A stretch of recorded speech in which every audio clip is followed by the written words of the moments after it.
Hello, and welcome to another tutorial. This time around, we're gonna do some 3D printed fabric chainmail type of a thing. And it's not going to be, I'm going to do a tutorial that's more of a approach rather than step-by-step repeat after me type of a thing. So it's much more about how would I approach um, a problem of creating a chainmail that is 3D printable in Rhino. So if you don't know how to, for instance, 3D model in Rhino, you should probably check out other tutorials before you use this one. Either way, let's begin. So for any kind of a fabric, 3D printed fabric or 3D printed chainmail, you kind of want the connections. Like for every, let me show it in a diagram. You want every element, a cell, to connect to its two other neighbors, at least. Like that, and like that, somehow, right? And then, after this one,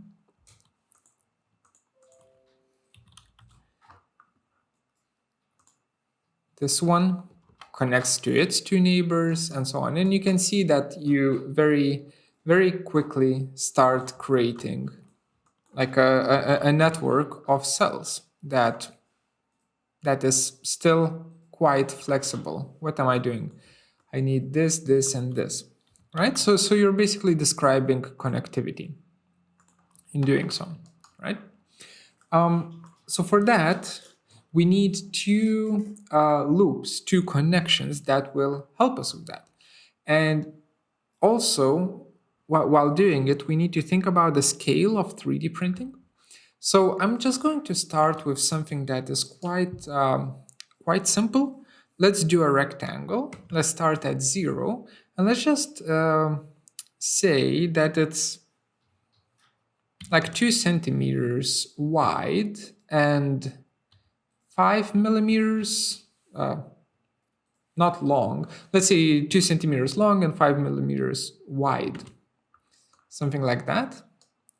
And actually, I want it to be vertical, so I'm just gonna rotate it so that it's vertical and just move it from this point, enter from this point to 0, like that. Sorry, I should have just modeled it this way from the start, but I'm kind of thinking while I'm doing this. Okay, so we have this this rectangle. Then I'm just going to make a copy of it, holding down the Alt key with Gumball. Make a copy of it, rotate it 90 degrees, and move it to this side here, right?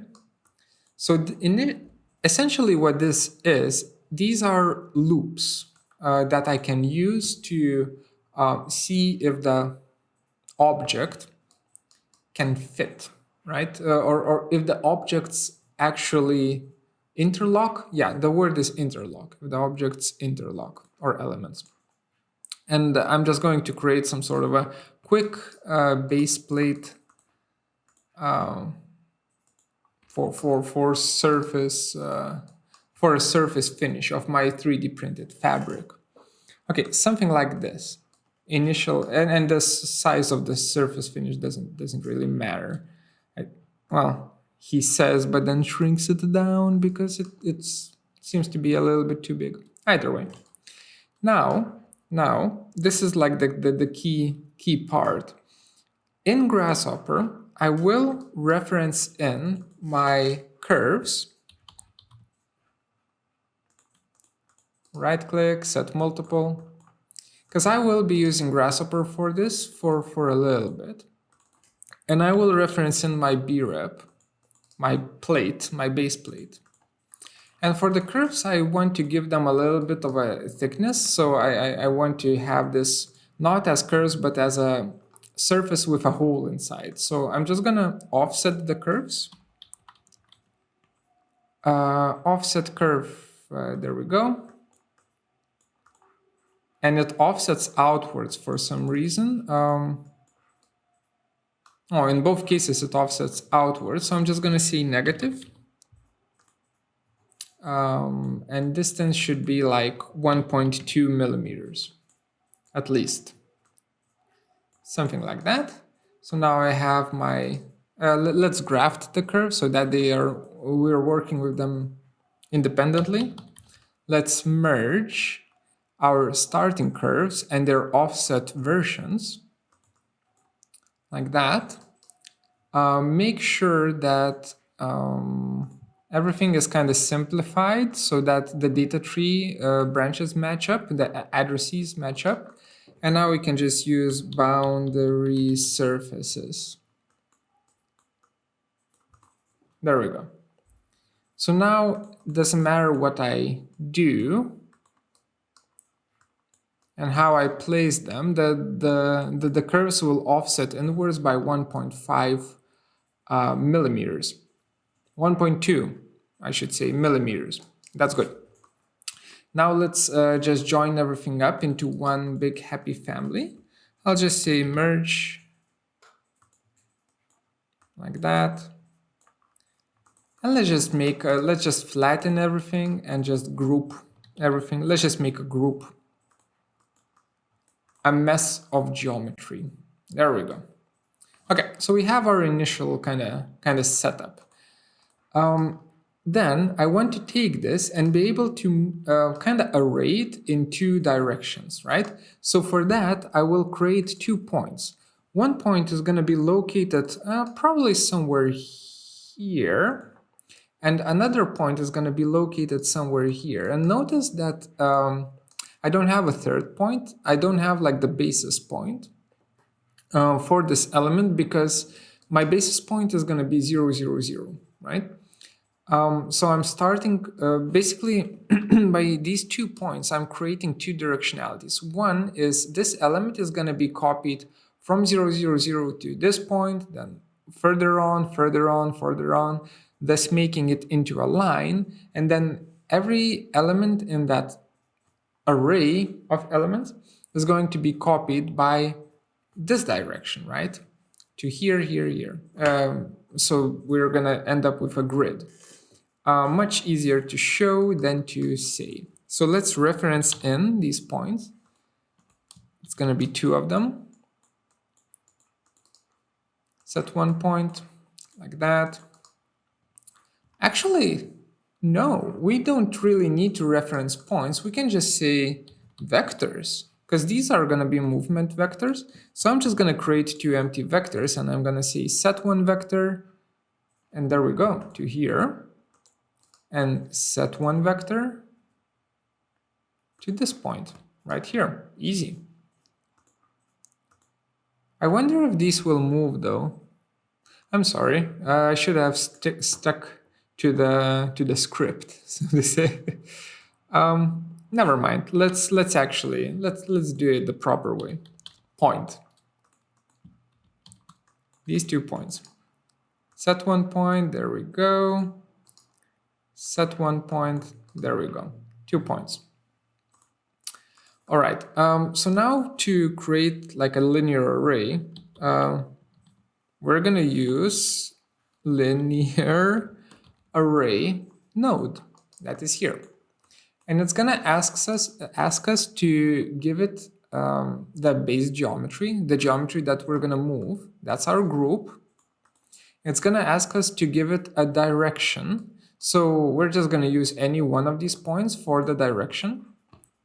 Oh, and at this point you can, at this point, right now you can see what it actually does, right?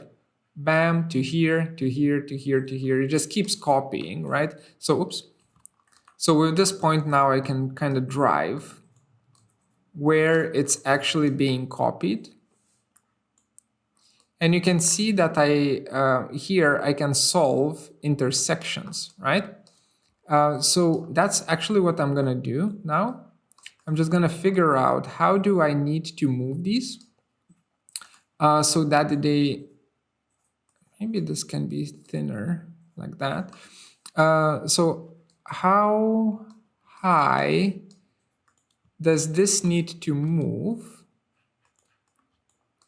so that it doesn't intersect, or low. I think we'll go for high. So something like that. So I'm initially making sure that these two loops don't intersect. All right? Okay. So also there's too many of these. So for the number or the count, I'll just reduce this to 5. Yeah, 5 should be enough. All right. So this kind of works. Looks pretty good. Looks decent. And this probably doesn't even need to be that long. So I'm just going to move these 2 points back a little bit. Something like this. Great. Seems to work. All right. So then we will use this other point for another linear array. So I'm just going to create a linear array node. Geometry goes in here. Direction is our point. And just as simple as that, right? That's our point. And number, let's use 5 again. Or actually, let's reuse the slider here. Just like that. All right, great. So now what do we have here? Well, we have intersections. That's never good. So we need to kind of solve the intersections. How do we do that? Well, technically,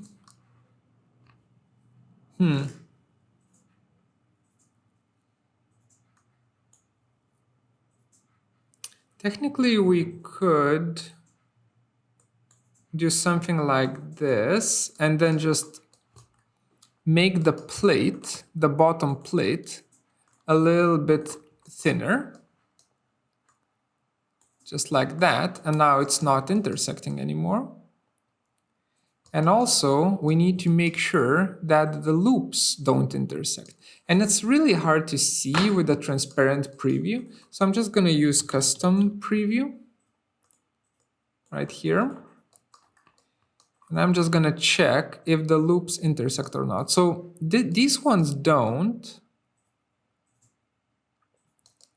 But then here,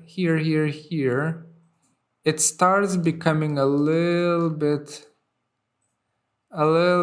funky. What's the reason for that? The reason for that is because this loop right here has 2 other loops crossing it, which actually is not that bad, and they don't seem to be intersecting. So could it be that we just kind of straight up got what we wanted? Yeah. Yeah, seems to work. Easy. Just like that. So basically, by pushing and pulling on these control points, you need to make sure, and also these points where the placement points, you need to make sure that nothing intersects. I also want to move this up a little bit more because I am going to be 3D printing this, and this angle right here needs to be something that the printer can handle without supports. You definitely don't want to print this with supports. So something like this in terms of the steepness of the angle should be fine, but now we have a problem with the intersections, which I think we can fix it by, let's log this one, F10, move this one up. Yeah, that solved it here. There's no intersection there anymore. The double loop goes through there. That's perfect. Yeah, everything seems to be aligning again. Yep, great. So essentially we have 2 rectangles, a box, and 2 points that will guide our geometry further on. Said that, I will bake out the surfaces that have been created. And by bake out, I mean, for some reason, it doesn't bake, default. There we go, it did. And I will, since this whole thing works, I will just delete this whole starting part of it. And I'm just left with this geometry. So now it's 3D modeling time, right?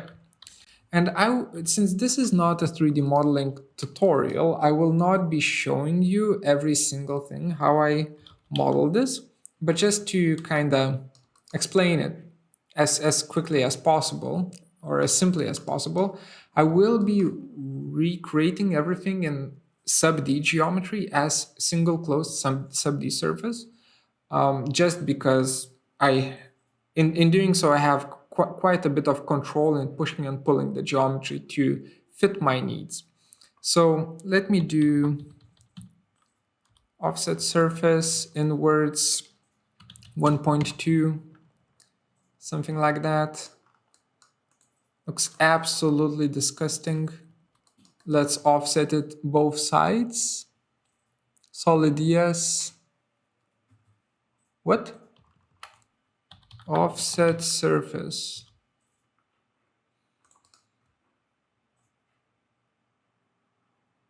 That's weird. Why doesn't it have offset to both sides?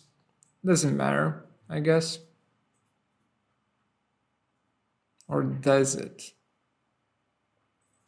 Okay, let's not have these joined and explode. Offset surface. This one, a surface has both sides option while a polysurface doesn't. So when I offsetted both sides, the distance can be 0.8, let's say. So I end up with this block of a loop, this one as well. And just to be certain, I will be referencing in these breps. Set multiple. I'll just group them up here.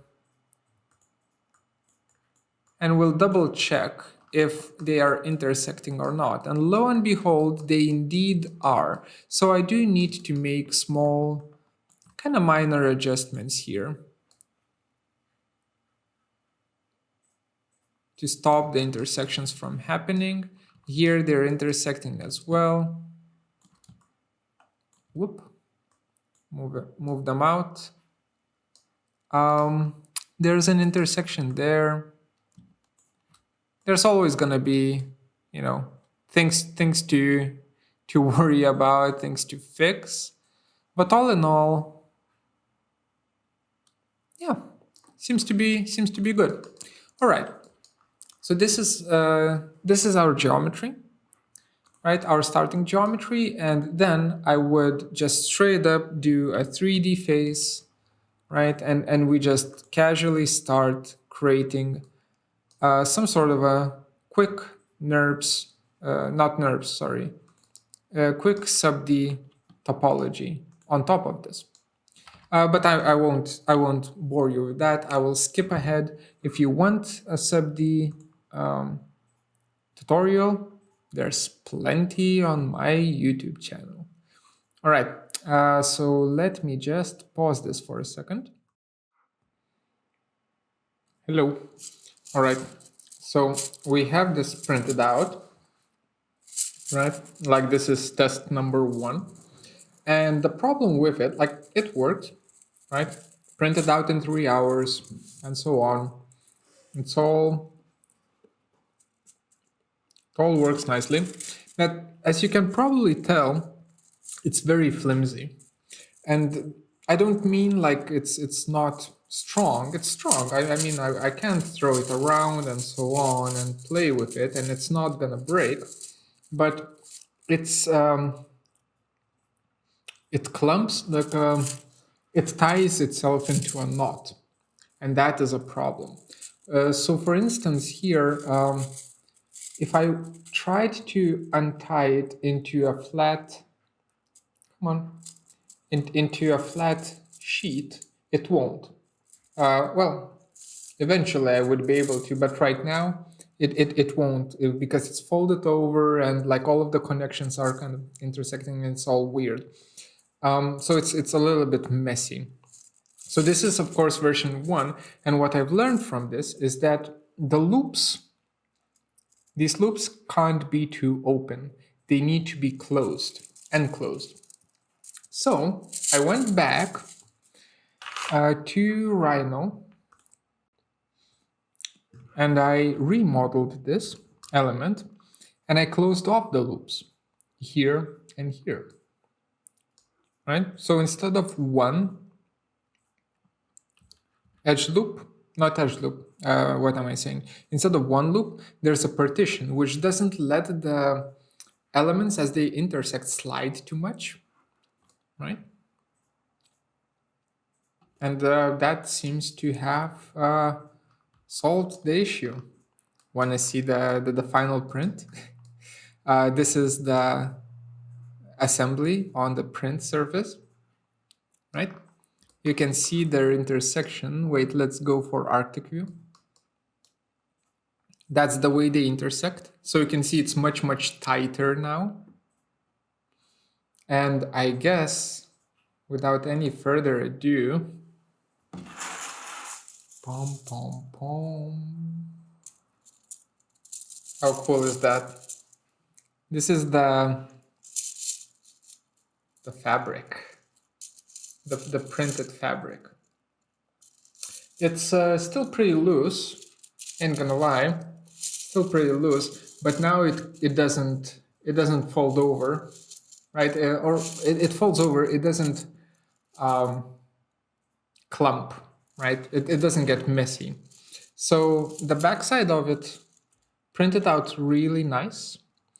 I know it's, come on, it's pure white, so it's pretty hard to film. But one thing that I've learned about it, since in one direction it has a little bit more freedom than in the other, if I hold it along the grain like so, it folds into this very, very straightforward cocoon shape.